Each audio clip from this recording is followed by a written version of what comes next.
Olá, esse é um treinamento sobre reações transfusionais. Os objetivos: identificar sinais e sintomas gerais de uma reação transfusional, diferenciar os tipos de reações transfusionais, conhecer as condutas básicas a serem tomadas em caso de reação transfusional e compreender a importância das notificações das reações transfusionais. O que é uma reação transfusional? É qualquer intercorrência que ocorra como consequência da transfusão do sangue durante ou após a sua administração. As reações transfusionais podem ser classificadas em relação ao tempo como imediatas, que acontecem em até 24 horas da hemotransfusão, ou tardias, aquelas após 24 horas da hemotransfusão. Em relação aos mecanismos fisiopatológicos, elas podem ser classificadas como imunes, aquelas que são ligadas ao receptor. Elas podem ser as reações hemolíticas aguda, tardia, reação febril não hemolítica, reação alérgica, o trale e a doença do enxerto contra o hospedeiro transfusional. E tem aquelas cujo mecanismo fisiopatológico são não imunes, são aquelas ligadas à bolsa, sobrecarga volêmica, contaminação bacteriana, transmissão de patógenos. Alguns sinais de alarme são importantes para identificar uma reação transfusional.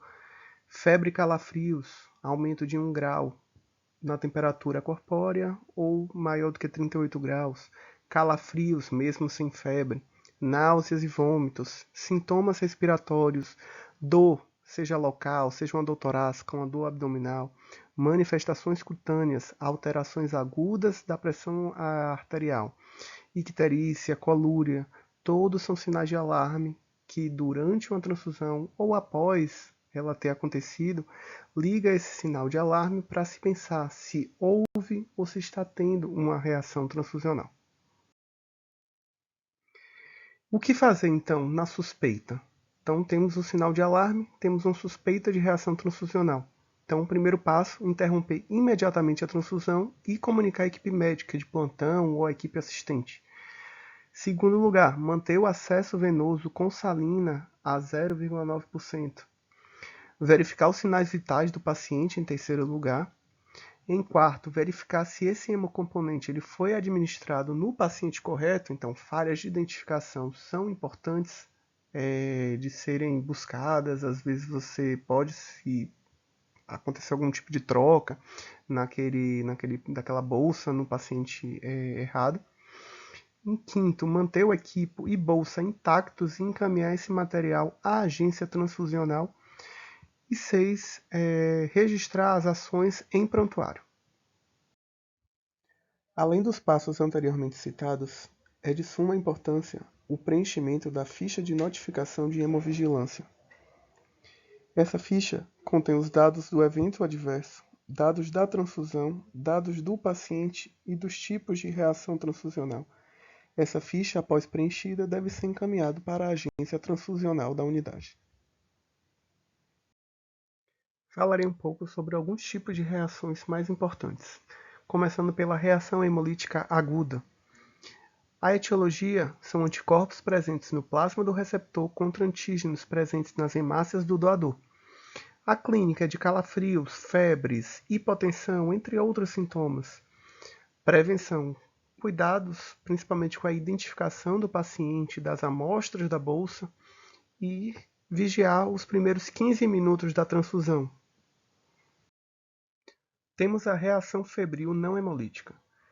Ela acontece quando há elevação da temperatura corporal acima de 1 grau após o início da transfusão e esta atinge a temperatura superior a 38 graus sem outra causa aparente. A clínica vai ser de febre, calafrios, desconforto, dor, e esse paciente deverá ser medicado com sintomáticos, uma dipirona, um paracetamol. Reação alérgica são reações de hipersensibilidade durante ou até 24 horas após a transfusão. Ela acontece por anticorpos no plasma do receptor contra proteínas do doador. Ela pode ser prevenida através de pré-medicação 30 minutos antes E o tratamento seria de antihistamínicos, corticoides, adrenalina e suporte. A lesão pulmonar aguda relacionada à transfusão, o famoso TRALE. Ele é um edema agudo, né, pulmonar não cardiogênico que é associado à transfusão. Ela vai ter na clínica como uma hipoxemia, um edema pulmonar bilateral, ausência de hipertensão arterial associada, o paciente terá dispneia, tosse seca. Ele normalmente se inicia durante ou até 6 horas após o término da transfusão. E o tratamento é basicamente suporte, ou com diurético, ou com necessidade de ventilação mecânica do paciente. Sobrecarga volêmica. A etiologia é infusão rápida. Pacientes com menor reserva cardíaca, com algum grau maior de anemia. A clínica parece com TRALE, lembra bem o TRALE. Casos de dispneia, ortopneia, tosse, opressão precordial. Você vai conseguir diferenciar no perfil do paciente. Então, a sobrecarga volêmica normalmente acontece em pacientes previamente cardiopatas, idosos, já com alteração renal. Eles tendem a sofrer mais com sobrecarga volêmica. E a profilaxia é exatamente conhecer as patologias prévias desse paciente, principalmente cardiopatias, alterações renais. E fazer infusões mais lentas, principalmente, né, nesse grupo de paciente. Portanto, uma vez identificada uma reação transfusional, é imprescindível o registro em prontuário, assim como o preenchimento da ficha de notificação de hemovigilância para registro desta notificação para a Agência Nacional de Vigilância Sanitária, a ficha da Notivisa, como mostrado anteriormente. Isso tudo será encaminhado para o Sistema Nacional de Hemovigilância, que terá como objetivo a investigação de casos suspeitos de transmissão de doenças transmitidas por hemotransfusão e das reações transfusionais.